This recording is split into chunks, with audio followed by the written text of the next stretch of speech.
உங்ககிட்ட எல்லாத்தையுமே ஒன்று கேட்கணும். பீரியட்ஸ் பெயின், மென்ஸ்ட்ரல் கிராம்ஸ் இந்த மாதிரி இருக்கும்போது நீங்களாம் என்ன நினைப்பீங்க? பீரியட்ஸ் கிராம்ஸ்னா என்ன, மென்ஸ்ட்ரல் பெயின்னா என்ன, இது எப்படி வருது, அப்படி இருக்கும்போது அவங்க எவ்வளோ ஃபீல் பண்ணுவாங்க அப்படின்னு சொல்லி பார்க்க போகிறோம். அது பார்க்கறதுக்கு முன்னாடி நம்ம சேனலை சப்ஸ்கிரைப் பண்ணுங்க, அதே மாதிரி இந்த வீடியோவை லைக் பண்ணுங்க. நீங்க எல்லாருமே நினைச்சிட்டு இருப்பீங்க பீரியட்ஸ் பெயின் அப்படிங்கிறது சும்மா என்ன ஒரு அப்டாமினல் பெயின் அப்படின்னு நினைச்சிட்டு இருப்பீங்க.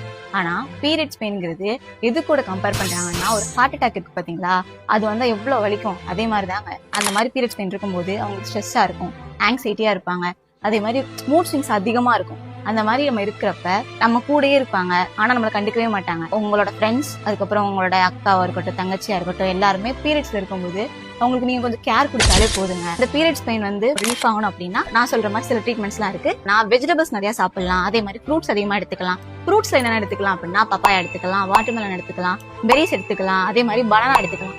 ஏன் இந்த மாதிரி ஃப்ரூட்ஸ் எடுத்துக்கிறோம் அப்படின்னா, இதுல ஆன்டி ஆக்சிடென்ட்ஸ் அதிகமா இருக்கும். அதே மாதிரி இந்த ஃப்ரூட்ஸ் எல்லாம் எடுத்துக்கிறதுனால நமக்கு ஹைட்ரேஷன் அதிகமா கிடைக்கும். யோகாசனாஸ் பண்றதுனாலையும் பீரியட்ஸ் பெயின் வந்து ரிலீஃப் ஆகுது. என்னென்ன ஆசனா பண்ணலாம்னு சொல்லி கீழே இருக்கிறத பார்த்து தெரிஞ்சுக்கோங்க. இந்த வீடியோ உங்க எல்லாத்துக்குமே பிடிச்சிருக்கும்னு நினைக்கிறேன். நெக்ஸ்ட் வீடியோல பார்க்கலாம். பாய்.